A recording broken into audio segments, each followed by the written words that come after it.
The rain fell hard on the Velthury homeworld. It always rained here. The sky was purple and the clouds were thick and heavy. Dr. Una Park stood at the window of her small room and watched the water run down the glass. She had been on this planet for 18 months now. She still was not used to it. The Velthury were not like humans. They were tall, almost 8 feet when they stood straight. Their bodies were covered in black fur that shined like wet stone. Their eyes were the color of melted copper, bright and sharp. They had claws on their hands and feet that could cut through metal. Every other species in the galaxy was afraid of them. Una was not afraid. She had learned something important in her time here. The Velthury were not evil. They were not cruel. They were simply alone. When you are the strongest creature in every room, nobody wants to be your friend. They only want to stay alive. Her job was simple. She worked at the diplomatic compound as a cultural exchange officer. She taught the Velthury about human customs. She learned about their ways in return. It was quiet work. It was safe work. At least, it had been safe until yesterday. Yesterday, Ambassador Keth had called her to his office. Keth was one of the most powerful Velthury in the Empire.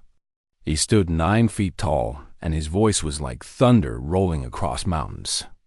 But when he spoke to Una, his voice was soft.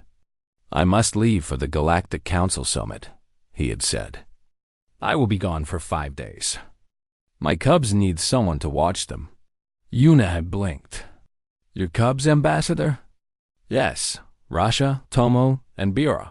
They are young. They cannot come with me. Their mother died 3 years ago. I have no family to leave them with. Surely there are Velthury caretakers who would be better suited." No. Keth's copper eyes had met hers. "The other Velthury treat my cubs like future warriors. They bow to them. They fear them. My cubs are growing up thinking they are better than everyone else. I do not want that." He had paused, and Una saw something in his eyes that surprised her. It was worry. It was the worry of a father who loved his children. "You do not bow to anyone, Dr. Park. You treat everyone the same. I have watched you. I want my cubs to learn from you." And so here she was, standing in her room, watching the rain, waiting to meet 3 young predators who could kill her with one swipe of their claws. The door chime rang. Una took a deep breath and opened it. 3 figures stood in the hallway. They were smaller than adult Velthury, but still much bigger than Una. The tallest one, Rasha, was about 5.5 feet. He had the same black fur as his father, but his eyes were darker, more suspicious. He looked at Una like she was something strange he had found under a rock. The middle one was Tomo. He was slightly shorter than Rasha, with a thin scar running across his left ear. His tail moved slowly behind him, back and forth, back and forth. He did not look at Una directly. He was watching the walls, the ceiling, the floor. He was looking for threats. He was looking for escape routes. The smallest was Bera. She was only 4 feet tall, still a baby by Velthury standards. Her fur was softer than her brother's, and her eyes were wide with curiosity. She stared at Una without blinking. "Hello," Una said. She smiled at them. "I am Dr. Una Park. Your father asked me to take care of you while he is away." Silence. Rasha's nose twitched. "You smell strange." "I am human. We probably smell different from what you are used to." "You are small," Tomo said. His voice was flat, not mean, just stating a fact. "How will you protect us if something attacks?" Una kept smiling. "Nothing will attack you here. This compound is very safe. But if something did happen, I would not need to protect you. You 3 are strong enough to protect yourselves. My job is different. What is your job?" Bear asked. Her voice was higher than her brother's, almost musical. "My job is to make sure you eat your meals, do your studies, and stay out of trouble." I am not your guard. I am your caretaker." The three cubs looked at each other. Yuna could see them communicating without words, the way siblings often did. Finally, Rasha looked back at her. "Our father thinks you can teach us something. Maybe I can. Maybe I cannot. We will have to wait and see." What could a human teach a Velthari? There was a challenge in Rasha's voice. Not angry, but testing. He wanted to see how she would react. Yuna thought for a moment. "I could teach you many things. But first, I want to learn about you. Come inside." I made tea. She stepped back and gestured toward her small living room. The cubs hesitated. Yuna knew why. In their world, you never walked into a stranger's den. It was too dangerous.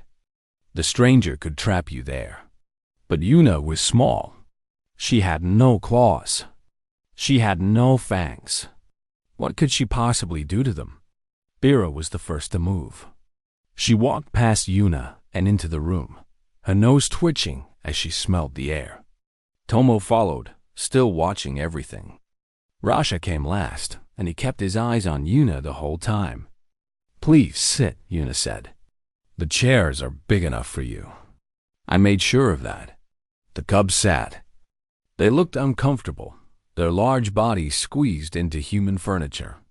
Yuna poured tea into 4 cups and handed one to each of them. Bira sniffed her cup. "What is this?" "Tea. It is a drink humans make from plants. It is warm and helps you relax."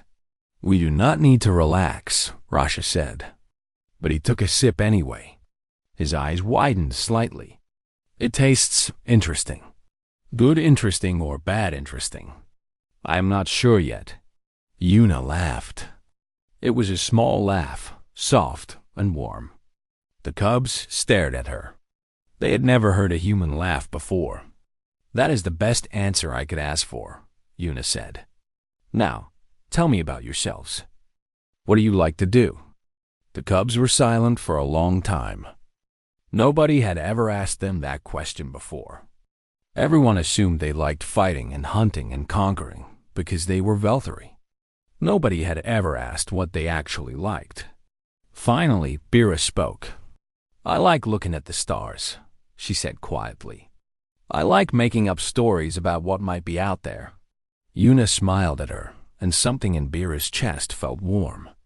Maybe this human was not so strange after all. 3 days passed.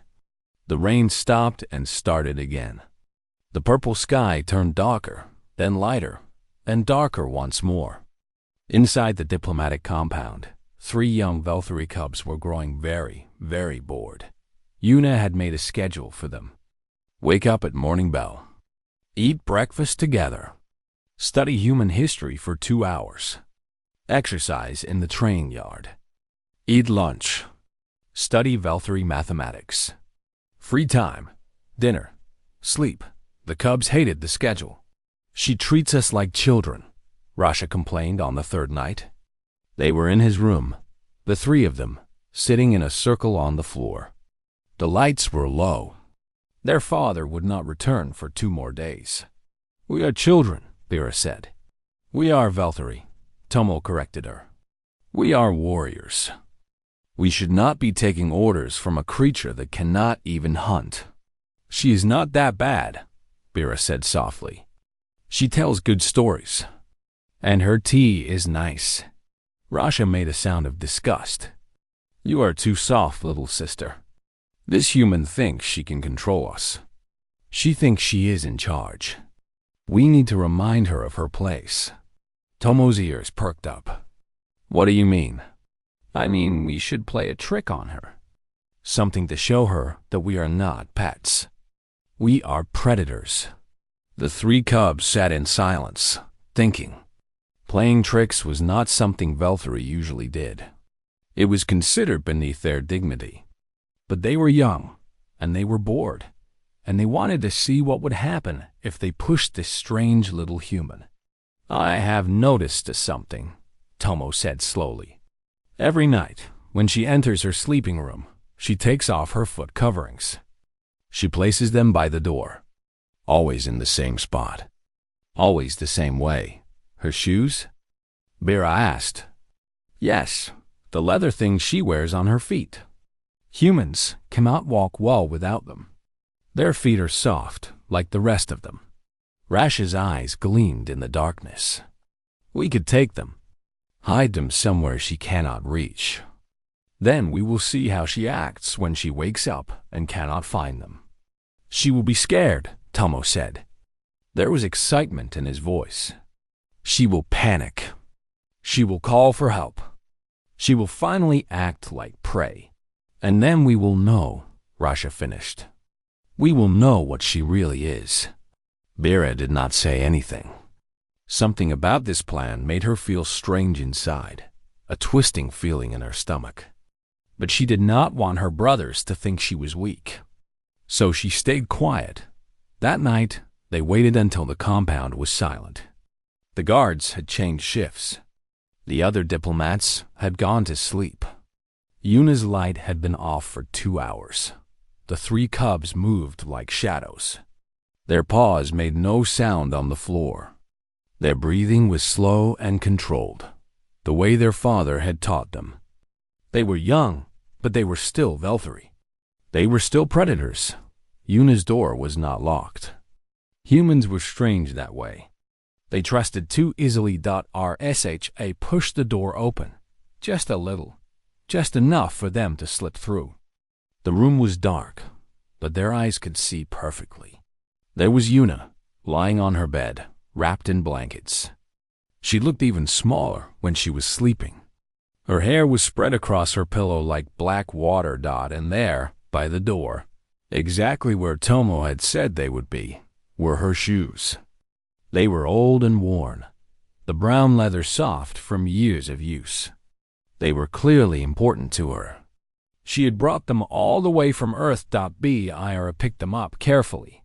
They were lighter than she expected. She could feel the shape of Yuna's feet pressed into the inside. Years of walking and standing and moving. For a moment, she hesitated. Come on, Rasha whispered. Let us go.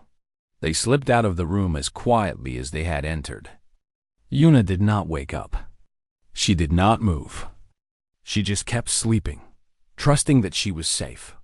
The cubs ran through the compound, holding back their laughter.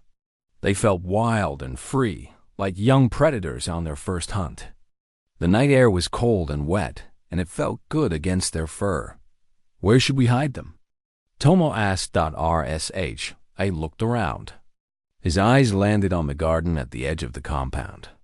It was full of thornweave bush, plants from their homeworld that grew thick and sharp. The thorns were as long as fingers and hard as stone. Nothing went into a thornweave bush unless it wanted to bleed. There, Rasha said, under the thornweave. She will never be able to reach them. Her skin is too soft. They pushed through the bush carefully. Even Veltari had to be careful around thornweave. The thorns scraped against their fur, but did not cut through. They found a spot deep in the middle of the garden, where the bush grew thickest, and they placed the shoes there. Perfect, Tomo said. She will never find them. They went back to their rooms. They climbed into their beds. They waited for morning. The sun rose slowly over the Veltari homeworld. The purple clouds turned pink at the edges, then gold, then white. The morning bell rang through the compound. The cubs were already awake. They had barely slept. They were too excited to see what would happen. They crept to the common room, where they usually had breakfast with Yuna. They sat in their chairs, and they waited. Any minute now, she would come running in, crying, scared, demanding to know where her shoes were. She would finally show them what she really was. She would finally act like prey. The door opened. Yuna walked in. She was wearing strips of cloth wrapped around her feet. They were torn from an old shirt, tied carefully in layers. Her face was calm. Her voice was steady. "Good morning," she said. "Who wants breakfast?" The cubs stared at her. This was not right. This was not what was supposed to happen. "Where are your foot coverings?" Bira asked. Her voice was too high. She sounded guilty. She looked at her brothers for help. Una smiled. It was a small smile, a little tired, but not angry. "I seem to have lost them. Strange thing. I could have sworn I left them by the door last night." She walked to the kitchen and began preparing food. The cubs watched her move. They watched the cloth on her feet, already showing small spots of red where stones had cut through. She knew. She must have known, but she did not accuse them. She did not yell. She did not call for guards or demand answers. She just started making breakfast. "I have to go to the medical center after we eat," Una said casually. "I have patients to see. You three can study on your own this morning. I trust you to do your work." "You are going to walk to the medical center?" Tomo asked. His voice was strange. "Like that?" "Like what?" "Without proper foot coverings. The paths are covered in stones. The metal walkways will be cold." Una shrugged. "I have walked in worse conditions. I will be fine." She placed plates of food in front of them. Eggs and bread and fruit, human food that she had taught them to like. Then she sat down and began to eat. The cubs did not touch their food. Something had gone wrong with their plan. They had wanted to see her panic. They had wanted to see her act like prey. Instead, she was acting like something else entirely, something they did not understand. After breakfast, Una stood up from the table.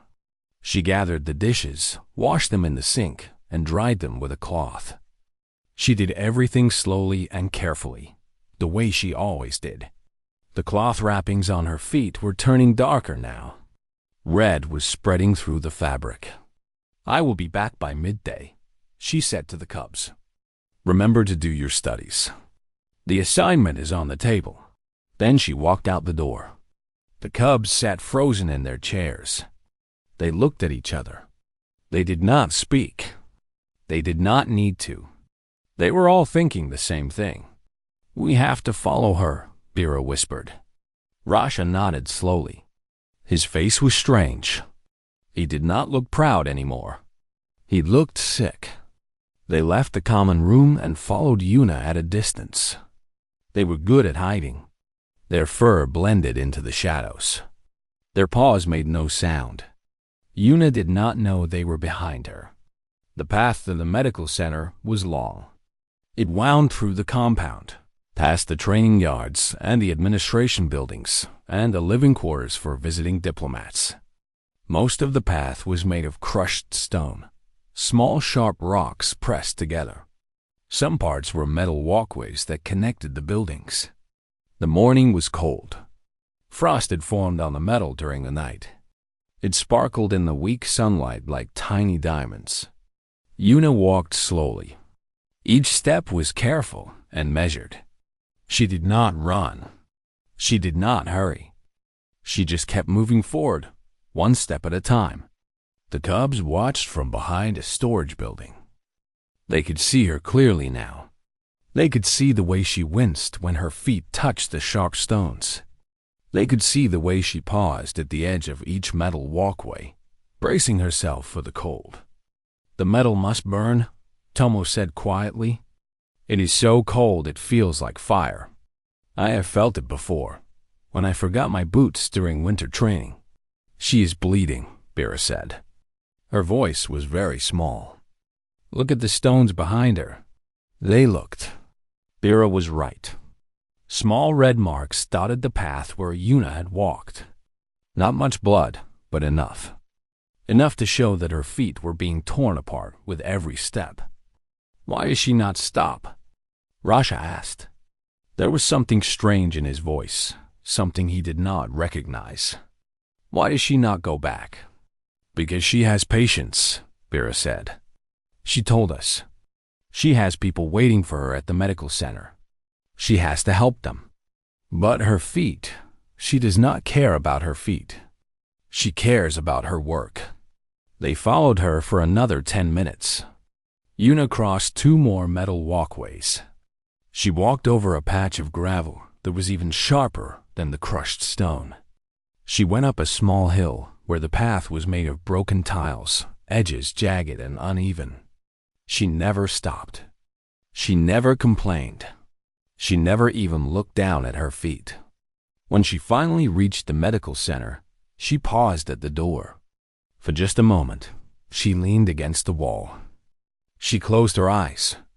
Her face was tight with pain. Then she took a deep breath, straightened her back, and walked inside. The cubs stayed hidden outside. They could see through the windows. They watched as Una sat down in the small office near the entrance. They watched as she carefully unwrapped the cloth from her feet. Her feet were a mess. Cuts covered her soles and the sides of her toes. Some of the cuts were shallow. Some were deep. Blood ran down her skin and dripped onto the floor. Una looked at her feet for a long moment. Then she reached for a medical kit and began cleaning the wounds. She worked quickly and efficiently, the same way she did everything else. Cotton pads, antiseptic, bandages, tape. When she was done, her feet were wrapped in white, clean and neat. She stood up, tested her weight, and nodded to herself. Then she went to work. The cubs watched her for the next 3 hours. They watched as patient after patient came to see her. Velthary patients. Warriors with training injuries, broken bones, and torn muscles. Elders with aching joints. Cubs with scrapes and bruises. She treated them all. She smiled at them all. She was gentle with the elders and playful with the cubs. She joked with the warriors, telling them they were too strong for their own good. They laughed at her jokes. They thanked her for her help. Not once did she mention her feet. Not once did she show pain. Not once did she sit down to rest. Vera felt something wet on her face. She reached up and touched her cheek. Tears. She was crying. She did not know why. What is happening to me? She asked her brothers. Why do I feel like this? Rasha did not answer. His face was turned away. His shoulders were shaking. Tomo was the one who finally spoke. His voice was rough and broken. I think, he said slowly, I think we made a terrible mistake. They stayed outside the medical center until Una finished her work. They watched her gather her things, turn off the lights, and lock the door behind her. They watched her look down at the long path back to the living quarters. For just a moment, her shoulders dropped. She looked tired. She looked small. She looked like what she was, a human being, far from home, surrounded by creatures that could kill her without trying. But then she straightened up again. She took a breath, and she started walking. The cubs followed her back, still hiding, still silent. The path was even harder now. The sun had melted some of the frost, turning parts of the ground to mud. Sharp rocks were mixed with cold water. Una's bandages were turning red again. She made it back to the living quarters just as the midday bell rang. She walked through the door, saw the cubs sitting at the table with their study materials spread out in front of them, and smiled. Good, she said. You did your work. I am proud of you. Then she went to her room to change her bandages. The cubs sat at the table. They did not move.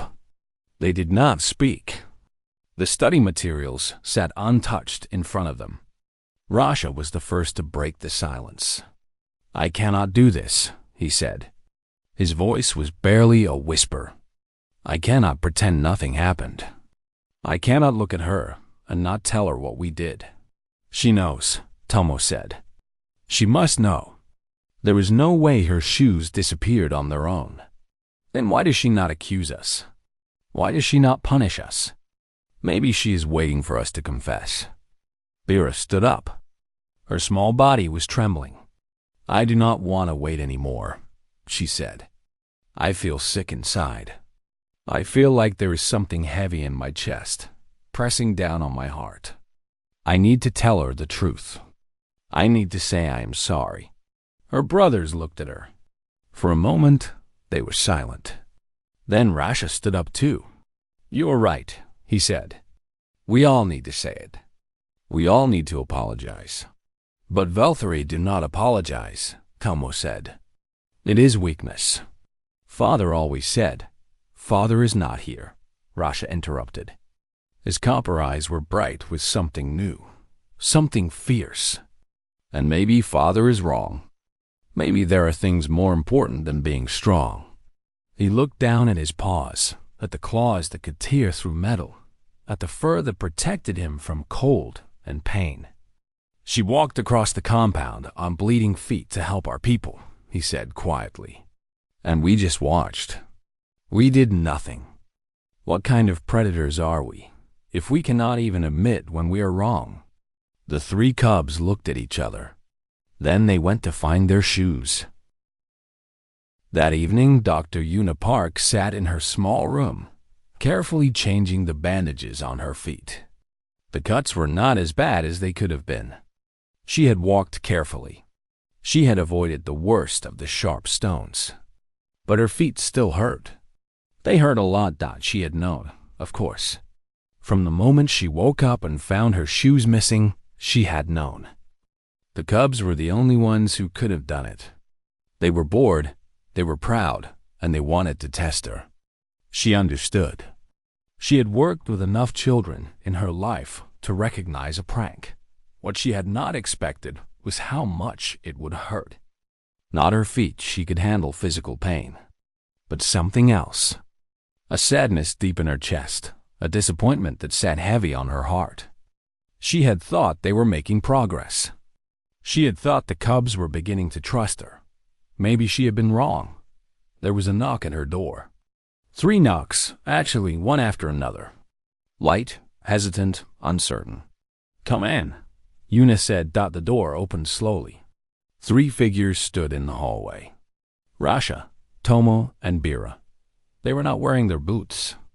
Their large paws were bare against the cold floor. For a long moment, nobody spoke. The cubs stood in the doorway, their copper eyes fixed on the ground. Their tails hung low behind them. Their ears were pressed flat against their heads. Una had never seen them look like this before. They looked small. They looked scared. They looked like children. "Can we come in?" Bera asked. Her voice was barely a whisper. Una nodded. "Of course." The cubs walked in slowly, their bare paws making soft sounds on the floor. They arranged themselves in a line in front of Una, standing shoulder to shoulder. Even now, they moved together, supporting each other. Rasha was the first to speak. He was the eldest. It was his responsibility. "We took your shoes," he said. The words came out rough, like they were being torn from his throat. "Last night, while you were sleeping, we came into your room and we took them. We hid them in the thornweave garden." Una did not say anything. She just waited. "We thought it would be funny," Tomo continued. His voice was shaking. "We wanted to see what you would do. We wanted to see you panic. We wanted to prove that you were like all the other creatures we have met. Soft, weak, prey. But you did not panic," Mira said. Tears were running down her furry face, dripping from her chin. "You did not cry or scream or demand help. You just wrapped your feet in cloth and you walked. You walked all the way to the medical center. You walked on bleeding feet to help our people. We followed you," Rasha admitted. "We watched the whole thing. We saw the blood on the stones. We saw the pain on your face. We saw you working, helping patients, smiling at them, never once complaining about what we had done to you." He looked up at her then, meeting her eyes for the first time. His copper gaze was full of something Una had never seen in a Valkyrie before. Shame. "We were wrong," he said. "What we did was cruel and stupid and wrong. We are not worthy of being called warriors. Warriors do not hurt innocent people. Warriors do not attack those who cannot fight back. We are sorry, the three cubs said together. Their voices overlapped, creating a strange harmony. We are so sorry. Silence fell over the room. Yuna looked at the three young predators standing before her. She saw their bare feet, cold against the floor. She saw their lowered heads, their trembling bodies, their wet eyes. They had walked from their rooms to her room without their boots. It was a small thing, but Yuna understood what it meant.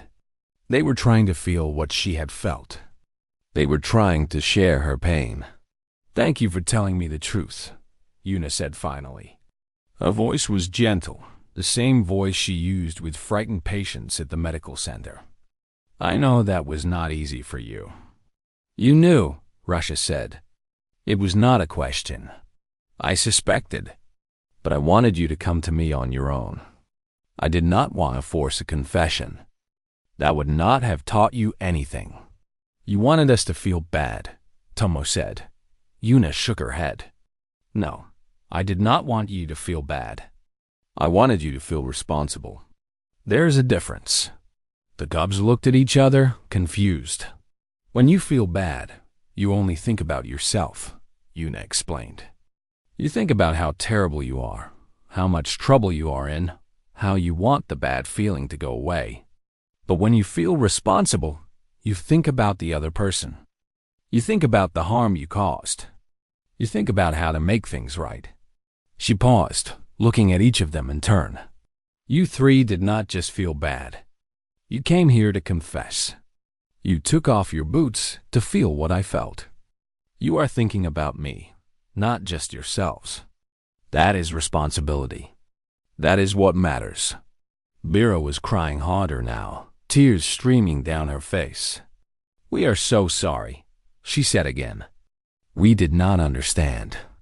We did not know that it would hurt so much. Not just your feet. We did not know that our trick would make you sad. It did make me sad, Yuna admitted. Not because of the pain. Because I thought you did not trust me. I thought you still saw me as something other than a friend. We were wrong, Russia said. You are not prey. You are not weak. You are. He struggled to find the right word. You are something we have never seen before. Something strong in a way we do not understand. Yuna smiled. It was a small smile, a tired smile, but it was real. Humans are different from Veltari, she said. We are not strong the way you are strong. We cannot fight with claws. We cannot run as fast or see as far or survive in cold weather without protection. But we have a different kind of strength. What kind? Bear asked. The strength to keep going when things are hard. The strength to help others, even when we are hurting. A strength to help others, even when we are hurting. The strength to forgive people who have hurt us. She reached out and took Bira's paw in her hand. It was so much larger than her hand, so much more powerful. But she held it gently, like it was something precious. I forgive you, Yuna said. All three of you. What you did was wrong, but you recognized that. You came to me, and you told the truth, and you said you were sorry. That is what matters. Just like that? Tomo asked. He sounded shocked. You forgive us just like that? Yes, just like that. But we hurt you. We made you bleed. We made you walk in pain for hours. Yes, you did. And I'm not saying that was okay. It was not okay.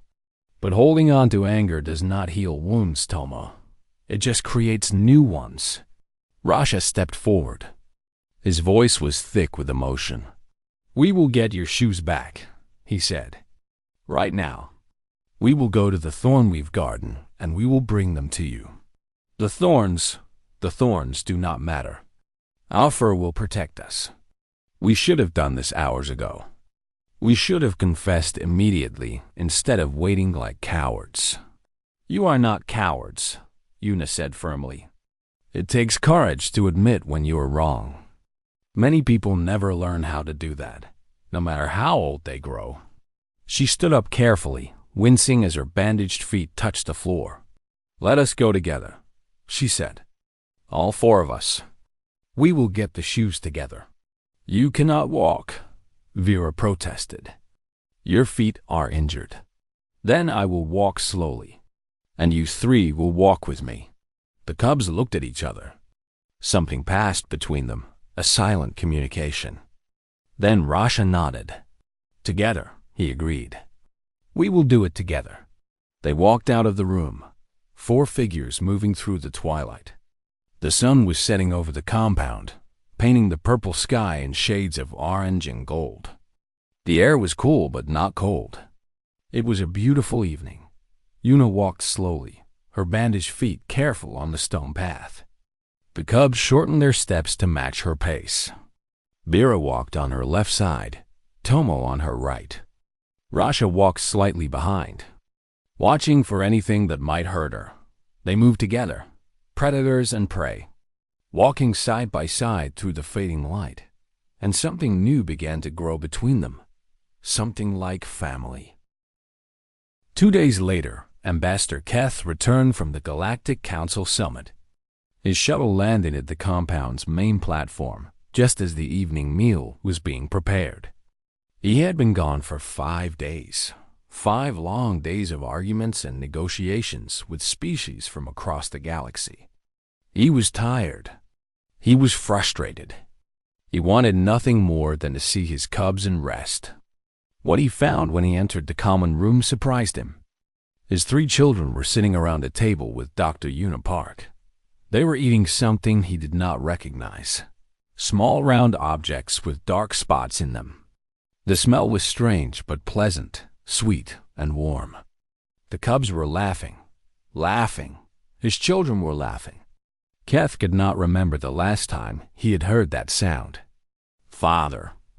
Vera saw him first.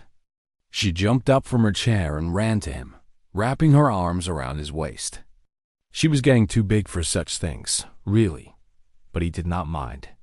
He held her close and breathed in her scent. "Hello, little one," he said. "I missed you." "We missed you too, Father. But we had a good time.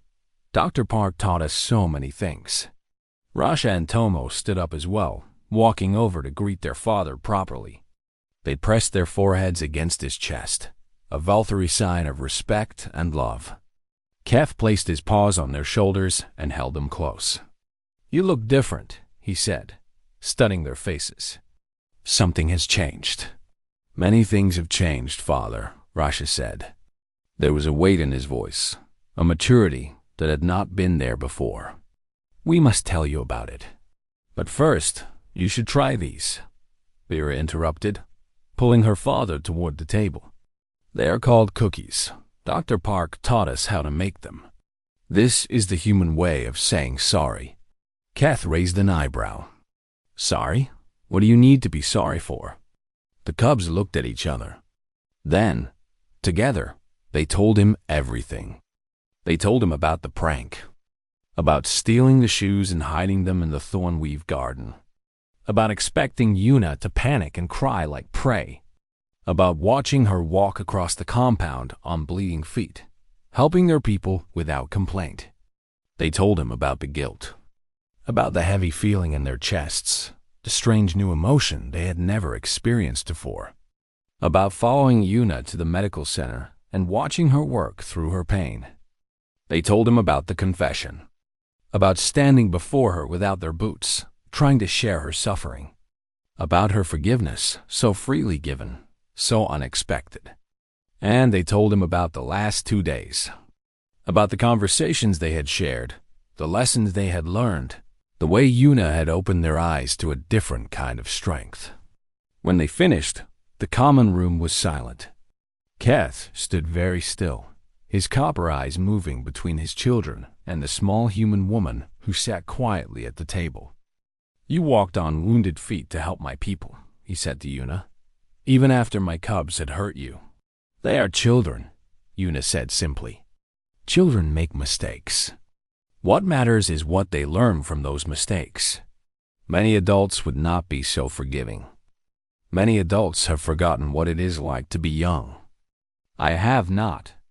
Keth was quiet for a long moment. Then he walked to the table and sat down across from Yuna. He picked up one of the cookies and turned it over in his paw, studying it. What exactly did you teach my children? He asked. Many things. Human history. Human customs. How to make cookies. She paused. But I think the most important thing they learned, they taught themselves. And what is that? That being strong enough to hurt someone is nothing special. Every predator in the galaxy can do that. But being strong enough to admit when you are wrong, to feel the pain you have caused others, to choose kindness when cruelty would be easier, that is what separates the truly great from the merely powerful. She looked at the cubs, who were watching the conversation with wide eyes. Your children have that kind of strength, Ambassador. I saw it when they came to confess. I saw it when they walked barefoot to my door. I saw it in their faces when they said they were sorry. Keth bit into the cookie. It was sweeter than anything he had tasted before, soft and warm. Something stirred in his chest, an emotion he had not felt in many years.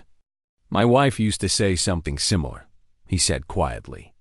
Before she died, she used to say that our people had grown too focused on conquest, that we had forgotten how to feel. Your cubs have not forgotten. They just needed someone to show them that it is okay to feel, that emotions are not weakness. The ambassador looked at his children. Rasha met his gaze steadily, no longer trying to prove himself. Tomo was relaxed, his tail still for once. Bira was smiling, her eyes bright with hope. They had changed. In just 5 days, they had changed. I owe you a debt, Dr. Park, Keth said. I sent you to watch my cubs, and instead, you gave them a gift I could not provide. You owe me nothing. I was just doing my job. No, Keth shook his head. This was more than a job. This was something else. He paused, searching for the right words. Among my people, when someone saves a life, they become part of that person's family. You saved my children. Not their bodies, but their souls. Yuna's eyes widened. Ambassador, I do not think. You are family now, Keth said firmly. You will always have a place with us. Whatever you need, whenever you need it, the House of Keth will provide. He reached across the table and placed his massive paw over her small hand. Thank you, he said. Thank you for teaching my children what I could not. Later that night, after the cubs had gone to bed and the compound had grown quiet, Keth found Yuna in the garden. She was standing near the thorn-weave bushes, looking at them with an expression he could not read. The thorns did not hurt them, she said when she heard him approach. They retrieved my shoes without a single scratch. Their fur protected them. Valkyrie are built for pain, Keth said. Our bodies can handle much, but not your hearts. The ambassador was silent for a moment. No, he admitted. Not our hearts. We have built an empire because we are strong. But somewhere along the way, we forgot how to be kind. We forgot how to feel. Your cubs have not forgotten. They are remarkable children, Ambassador. They have the potential to be great leaders someday. Because of their strength? Yuna turned to look at him. The moonlight made her face glow, soft and pale against the darkness. Because of their hearts, she said. Not because of their claws or their muscles or their ability to conquer. Because they can feel guilt. Because they can choose to be kind. Because they understand that true power is not about domination, it is about connection. She began walking back toward the compound, then paused. In my world, we have a saying. The measure of a person is not how they treat those above them, but how they treat those below them. Your cubs treated me, a small weak human, with cruelty. But when they realized their mistake, they did not hide from it. They faced it. They made it right. The human way, Keth said softly, remembering the phrase Bira had used earlier. Yes, the human way. it is not about strength. It is about choosing to be good, even when being bad would be easier. She smiled at him, that strange, soft expression that the Valkyrie were only beginning to understand. Your cubs understand that now, and someday they will teach it to others. Someday, the Valkyrie Empire will be known not just for its conquests, but for its compassion. And it will all begin here, with 3 young cubs who stole a pair of shoes and learned what it meant to feel sorry. She left him standing in the garden, a Valkyrie warrior who had conquered worlds, thinking about the strange wisdom of a species that had no claws at all. Above him, the stars shone bright and cold. Somewhere out there, 1,000 species lived in fear of the Valkyrie. They knew the predators as conquerors, as destroyers, as the most dangerous creatures in the galaxy. But here, in this small garden on the Valkyrie homeworld, something new was beginning. A different kind of strength. A different kind of power. It had started with a pair of stolen shoes and a human woman who refused to act like prey. And it would change the galaxy forever.